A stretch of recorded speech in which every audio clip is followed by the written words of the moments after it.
Një ngjarje e rëndë gjatë fundjavës ka tronditur Podujevën ku 3 persona kanë humbur jetën në një tragjedi që ka rikthyer në fokus çështjen e sigurisë në vend.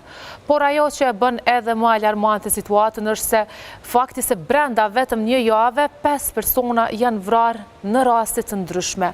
Apo përballemi me një rritje të dhunës dhe të kriminalitetit në Kosovë, cilët janë shkaktarët, sot do flasim në studion e programit të mëngjesit me të ftuarit e mi, ish drejtor i policisë së Kosovës Reshat Maliqi. Mirëmëngjes, mirë se erdhën në studio. Kemi kënaqësinë që gjithashtu të kemi sociologun Jeton Brajshori. Mirëmëngjes, mirë se erdhëm. Mirëmëngjes, faleminderit për ftesën. Dhe vetëm pas pak do të lidhemi me kriminologën Dita Makas që për të folur me gjithë juve për gjithë këto se çfarë është duke ndodhur në Kosovë. Pra po shohim që vetëm brenda një jave kemi gjithsej fatkeqësisht 5 viktima që kanë humbur jetën, në fakt janë vrarë në rrethana të ndryshme. Çfarë është duke ndodhur me sigurinë në vendin tonë, zotëri Maliqi? Po vrasjet edhe kur janë individuale, edhe kur është një rast i vetëm, e shqetësojnë opinionin dhe i shqetësojnë normalisht edhe familjarët, por kjo e fundit që ndodhi vrasja trefisht, normalisht se na ka shqetësuar të gjithë qytetarëve të Kosovës dhe dash Zoti që këtë jetë rast i fundit dhe rast e tilla mos ndodhin në trevat tona. Është alarm për atë se çfarë është ndodhur me sigurinë në vend? Është alarm me siguri për institucionet e Kosovës, sidomos për policinë, që duhet ata të ndërmorin një reorganizim, duhet të vizitojnë vendet ku ka probleme për cilat kanë njohuri, duhet të shpeshtojnë numrin e patrullave, vizitave të atyne vendeve, të jenë prezent më tepër në rrugë, të jenë prezent në ato vendbanime ku supozohet se mund të ketë probleme dhe të ketë patrulla dhe të ketë lëvizshmëri dhe komunikim më tepër me qytetarët. Jo që policia të lëvizin vetëm me vetura rrugëve qytetit, po të ndalen dhe të bëjnë kontrolla dhe rutinore, sepse është e vërtetë që një pjesë e qytetarëve bartin dhe kanë posedim dhe armatim pa leje që paraqesin rrezik permanent për qytetarët, pas një zënke të vogël apo një konflikti të rëndomt përfundon në mënyrë tragjike dhe me vrasjen e tyre. A po bëhet shoqëria jonë një shoqëri dhunuese në bazë të asaj që jemi duke parë, sepse Brajshori kjo pastaj lehtë mund të mbeshet edhe tek gjeneratat e reja, duke u rritur në një ambient të tillë? Problemi është te dobësimi i kontrollit social. Thjesht sot jetojmë në një kohë të antivlerave, jetojmë në një kohë ku ka shumë armë pa leje, jetojmë në një kohë ku ka humbur besimin në institucionet përkatëse, ndoshta edhe për shkak të neglizhencës së tyre në rastet e mëhershme. Ne dimë që shumica e krimeve që na kanë ripërsërit neve kanë qenë edhe nga persona recidivistë që kanë qenë. Pra në këtë mënyrë ne po e shohim edhe sistemin e drejtësisë si neglizhent dhe selektiv. Pra në qoftë se po jep paksa më i fortë, atëherë edhe po mund t'ja dalësh qoftë në gjykata, po në qoftë se nuk je edhe person i njohur apo nuk i financa sa duhet, atëherë po shkon edhe po dënohesh për një diçka që ndoshta nuk është edhe shumë relevante për me shku në burg. Kjo pra ka fillu që njerëzit ta humbin besimin, që është shumë e rrezikshme. Ne duhet mësohemi që ligji duhet të funksionojë, duhet të respektohet ligji, mirë po me këtë dobësimin e kontrollit social, atëherë kemi problemin në trekëndsh, e kemi problemin pra në familje, kemi problemin në shkolla dhe kemi problemin në komunitet. Kur këtu po qalojmë, atëherë normalisht që kemi me pas problemet çfarë kemi pas më herët, e kemi pas pra 5 vrasje, një në Gjakov, një në Klin, 3 në fshatin e Podujevës, dhe në këtë mënyrë jeta e njeriu thjesht ka fillu me humb kuptim. Po, shumë. Ka fillu të bëhet normalitet vrasja. Shumë. Ka ndodhur, okay, 2-3 ditë, hajde presim tash me ndodh një vrasje tjetër edhe thjesht ka filluar pra të shndrohet në normalitet. Normalitet. Pse është shndruar në normalitet? Për shkak të disa faktorëve të cilët i ceku më herët, mirë po ne ende kemi problem me trajtimin e problemeve të mëhershme, me trajtimin e traumave, dhe duhet të mësohen të gjithë ata që nuk është marrë me shku te psikologu, nuk është marrë me fol për problemet të cilat i ke, për arsye se problemet të cilat po mbahen mshef, problemet më pas po eskalojnë dhe po kemi vrasjet e tilla. Pra, vrasjen qoftë se mund t'i marrim, ka ndodhur në qofë se i analizojmë si duhet, jeshtë jem vrasje që ka ndodhur ndoshta për arsye banale, kemi vrasje për një zëng në Gjakov, kemi vrasje mes pronës në Klin, dhe kjo është arsyeja pra që po them që ka fillu ta humb kuptimin pra jeta e njeriut, po ne duhet jemi të kujdesshëm, duhet të punojmë sa më shumë, sidomos për brenda familjes, në mënyrë që të edukojmë gjeneratat e reja, për shkak se do t'jetë shumë e vështirë, këto nuk janë probleme që zgjidhen brenda jave apo brenda muaji, këto janë probleme që zgjidhen mes gjeneratave. Në qoftë se ne punojmë si duhet tani, nuk do të kemi problem në të ardhmen, po në qoftë se vazhdojmë këtë ritëm çfarë jemi, atëherë do të ketë probleme serioze. Kemi dhe ditën kriminologën tashmë në lidhje direkte. Dita mirëmëngjes dhe faleminderit që e bashkuar me ne në këtë bisedë. Mirëmëngjes, përshëndetje gjithëve. Atëherë, marrë shkas dhe raste fundit që ndodhen në Gjakov, Podujev dhe gjithashtu edhe në Klin, kja arritur mjaftueshëm ndoshta edhe të marrësh informacione dhe të kuptosh se çfarë ka ndodhur atje. Çfarë ke pa të përbashkët që kanë pas autorët e këtyre vrasjeve? Kështu, spari ngushëllime për familjarët dhe me keqardhje që në vendin tonë ka ndodhur këto vrasje për një periudhë shumë të shkurtë. Ne në përgjithësi, në për të gjitha këto ngjarje që ndodhin, jemi të parë që me të vërtet kemi një problem me menaxhimin e konflikteve të njerëzve të cilët po janë paraprakisht para këtyre rasteve. Së pari një nga shqit më të shpeshta, dhe me thonë është kjo pra konfliktet ndërpersonale që po janë, po përfshihen këtu mosmarrëveshjet e familjeve të cilat po ndodhin, konfliktet e ndryshme, edhe hakmarrja në disa situata. Po ashtu edhe xhelozia, mirë po në këtë rast nuk mundemi me thonë diçka konkret pasi që nuk i dim rrethanat ende, sepse kryesi i veprës po ashtu ka ndru jetë.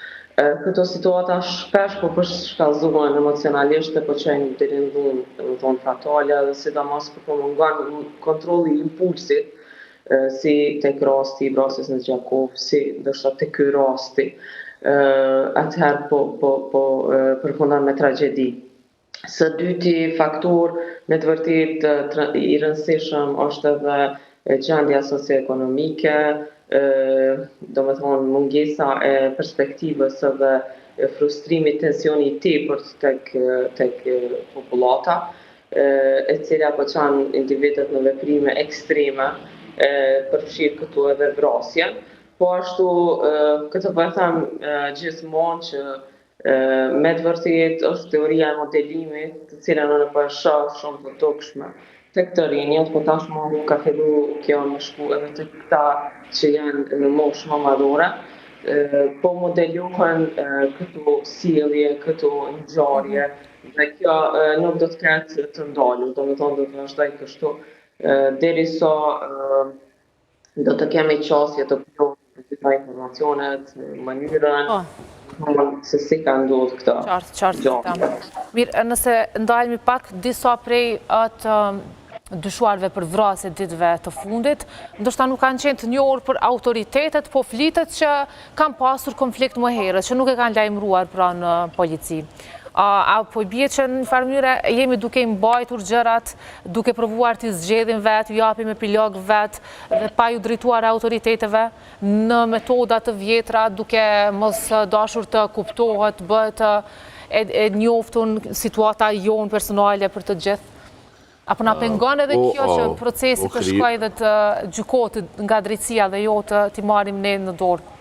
Rastet e fundit që ka ndodhur është e vërtetë që këto probleme janë identifikuar se kanë ekzistuar më herët, mirë po njerëzit tash pe morrin drejtësinë dorë vetë dhe po tentojnë të zgjidhin ato problemet, sepse si duket e kanë humbur besimin edhe në institucionet që ato probleme të raportojnë aty ku duhet, sepse zhagitja shumë e madhe e zgjidhjes problemeve në institucione normalisht ndoshta edhe pi detyron qytetarët që ata të morrin tash drejtësinë dorë vetë dhe të zgjidhin problemet e cilat po rezultojnë që po zgjidhen në mënyrën më të keqe, në mënyrë tragjike. Besoj se Ne në Kosovë asnjëherë nuk kemi pas numër më të lartë policisë, numër më të lartë prokurorëve dhe gjyqtarëve.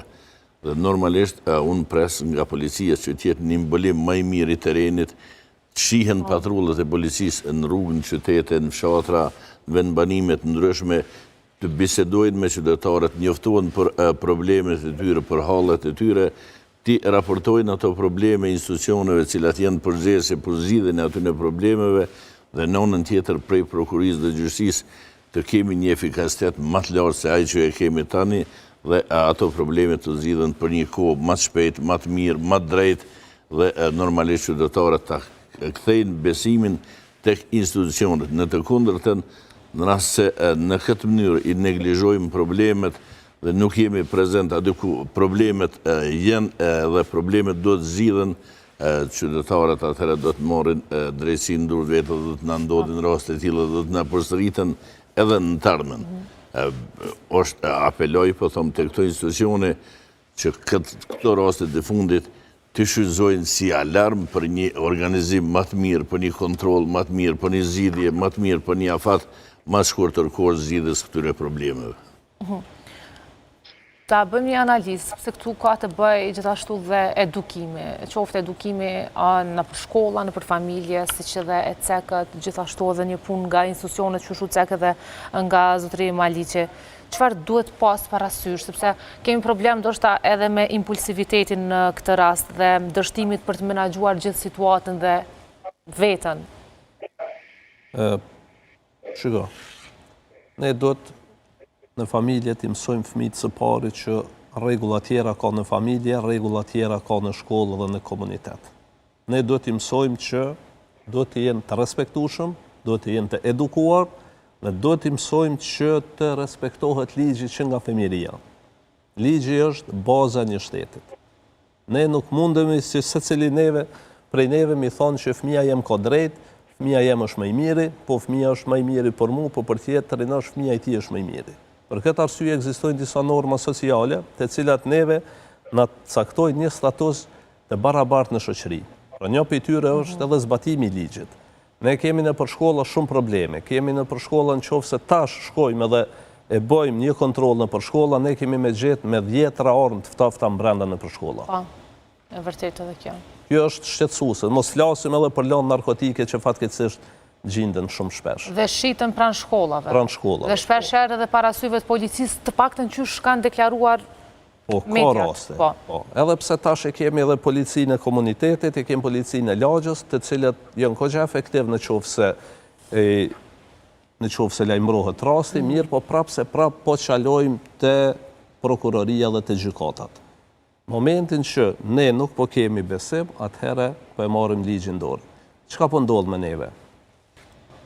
Në qoftë se ne nuk po respektojmë ligjin dhe po e marrim ligjin e dorë, atëherë ne po çojmë mesazh edhe tek tjerët se ky shtet është jo funksional dhe secili duhet ta marrë ligjin e dorë vet. Thjesht jemi duke shku, shteti është duke shku në stil të tillë, është duke shku në një shtet anarkik, gjë që nuk është e mirë. Ne i kemi pas vrasjet, po mos të harrojmë se i kemi pas dikun prej fillimit vitit dikun 35 vdekje në komunikacion, që janë edhe këtu janë shqetësuese. Edhe ajo është shumë shqetësuese. Është shumë shqetësuese, nuk do me thonë tash secili do të me qenë i vetëdijshëm për veprimet e veta që i bën. Secili do të me qenë i vetëdijshëm. Momentin që ti vozit shpejti, ose je vrasës, ose je vetë vrasës. Secili pra duhet të inalët, ndryshimi vjen nga individi. Individi përbën shoqërinë, mirë, por ndryshimi vjen nga individi dhe në këtë mënyrë secili duhet të jetë autokritik dhe të shohë se si është duke funksionuar, çka është duke bërë për këtë vend. Si është kaq qasja lehtë në armë, në posedim dhe në përdorim të armëve? Arme ka pa leje, arme ka shumë, do me thonë. Arme të cilat gjenden kudo. Arme mund të blej shumë letë sot. Problemi është që e kemi diskutuar edhe më herët në një emision, do shta shteti duhet të bëj sikur shtetet fqinje, ta jep një ultimatum për dorëzimin e tyre, në mënyrë që ti kompenzoj sa do pak për dorëzimin e armëve, mirë po në qoftë se nuk dorëzohen armët me kohë, çdo personi që gjendet arma pa leje të ketë dënime drastike për atë person. Në këtë mënyrë pra mund t'i vedisohen. Por ndryshe arme, ku është tregu i automjeteve këtu mund është me gjithë armë. E të mëshme. Do thot ashtë let mund të shiten edhe në treg armët. Absolut. Dita, këto a mund të themi që janë vrasje të planifikuara apo të kryera në mënyrë kryesisht impulsive? Në disa raste, po, kemi të bëjmë me vrasje impulsive, mirë po në disa raste ndoshta edhe të planifikuara, po si rezultati asaj që e ka pasur në paveti e personi. Për shembull në rastin e fundit në Podujev, ajo është pak komplekse, është e çastit e momentit, po duhet të analizohen rrethonat edhe marrëdhënia apo konfliktet që i kanë pasur paraprakisht dhe duhet të analizohet thellë psikologjia e personit që ka kryer veprën, sepse nuk është e profilit kriminal, është mas pari një grua e cila është qetësim serioz dhe është vrasje një pas njëshme. Ndërka që mos harrojmë dita si përshkruhet kur në këtë rast, pa u dashur të futem në detaje, sepse e dim që është ende në hetim, vajza pasi përfundon pra vrasjen e personit të parë, merr peng edhe një familjar, duke i kërcënuar të tjerët që mos i afrohen, pastaj kërcënon dhe të tjerët. Çfarë situate ka qenë vajza? Në ato momente, sepse nuk është lehtë ja marrësh jetën dikujt, dhe nuk është një person që e ka bërë më herët ose ka një histori kriminale, për ato momente ka qenë momente paniku, edhe në ato momente kur ka kaluar afekti, ka filluar të kuptoj se çka do të ndodhë me ato, çka do të jetë pasojat më tutje. Me një fat forme është munduar të bën një zgjidhje në ato momente për t'i ikur, domethënë dënimin që do ta ketë. Mirë, po pastaj ka ndodhur edhe më e keqja që ka vendosur ndoshta me dënu vetën, që në këto raste kur kemi vrasje të një pas njëshme nga personi.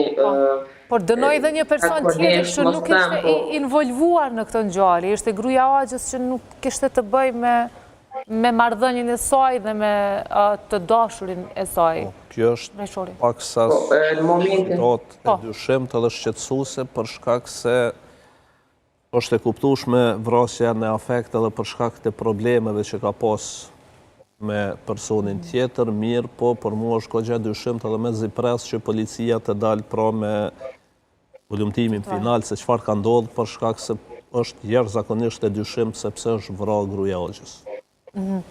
Qysh e keni pa këtë rast jo, zotri Maliqi? Vërtet, po thëmë, ky rast ende është duke u hetuar dhe besoj se në fund do të dihet edhe si ka ardhur deri te vrasja e saj. Për ne, për të gjithë, ka qenë shumë shqetësuese, ndoshta ka tentuar edhe të parandalon gruaja e Axhës atë vrasje që ka ndodhur, mirë për në të përpjekje, ajo ka qenë e vendosur që ta kryen vrasjen, ka ndodhur edhe ajo ndoshta aksidentalisht, sepse deri tash nuk kam arrit as me shokët identifikojmë që ajo ka qenë problemi, pse ka ardhur deri te vrasja te gruaja e Axhës, por mund të jetë ndoshta si rast aksidental apo e cila ka bërë përpjekje që ta parandaloj mos ta kryen aktin cilin e ka kryer dhe në fund ajo ka qenë e vendosur dhe ka treguar vendosmëri për kryerjen e asaj vepre, sepse në fund ja mori jetën edhe vetvetes edhe përfundoi me vetvrasje. Sipas disa burimeve të familjes, sociologu që e tha, te armët është e vërtet që nga lufta e fundit në Kosovë një pjesë e madhe e armatimit është në posedim ilegal qytetarëve cilët nuk e kanë dorëzuar dhe pas disa amnestive që kanë ndodhur. Mirë, po ne kemi raste edhe të kontrabandimit me armë, kemi edhe armë të reja që po vinë në Kosovë, që disa herë policia ka arritur me identifikuar ata persona në kufi me Serbinë, kufi me Shqipërinë, që kanë konfiskuar një sasi të madhe të armatimit. Është ndoshta momenti i fundit, është një alarm shumë i fuqishëm për policinë që ata persona të ashtoj kontrollën ndaj atyre personave, kontrabanduesve, që shesin armë që e përmend edhe në treg, ndoshta veturave shiten armatim dhe gjendet armatim i tillë, që ata persona të kontrollohen, që shtëpitë e tyre të bastisen, që tash sa herë që ata i takojnë, ta shtojnë kontrolin ndaj tyre dhe shohin se vërteta kanë ata armë të mshefën dikun që shfrytëzojnë për kontrabandim, sepse kontrabandus dihen, ata janë të identifikuar, dihen cilë janë personat që merren me tash shitje të armatimit. Dhe normalisht duhet bërë përpjekje që ndaj tyre tjetë një kontrol pak ma i shtuar se ndaj qytetarëve të rëndomë. Edhe dënimet jenë kogjatë mëdha, për shkak se po janë dënimet shumë të vogla dhe personat thjesht po vazhdojnë me kontraband, për shkak dënimeve të vogla. Çfarë duhet bëj? A duhet të marrë më seriozisht edhe vetë ndoshta institucionet e vendit që mënyrë që të parandalohet? A çfarë duhet të ndryshojë? Jemi 30 minutat e fundit. Definitivisht ky është alarmi i fundit, mi humb 5 vjet brenda javës. Është alarmi i fundit, duhet të jenë shumë më serioz institucionet, mirë po duhet edhe ne të bashkëpunojmë me institucione, për çfarë do rasti që e shohim, mos ta neglizhojmë rastin për shkak se po na bëhet më e madhe. Pra gjithë shoqëria jonë. Gjithë shoqëria duhet të jetë aktive, të jetë pra se ka efektin zinxhiror, në qoftë se nuk kemi edhe ne bashkëpunim me institucione, për shkak se institucionet nuk kanë mundur me ditë që ka me ndodhur vrasje ato. Po në qoftë se dikush ka pa më herët probleme, është dashur të lajmërohet rasti. Po, në fakt janë identifikuar problemet qysh në një lokal ku kanë qëndruar dhe janë dëgjuar duke pasur probleme dhe duke ngritur zërat qifte. Nuk është punë për mua dhe mos merrna me ato për shkak se mundet më ndalë edhe mu problem. Jo, në momentin që sot i ka ndodhur dikujt, nesër mundet me na ndodhë edhe neve.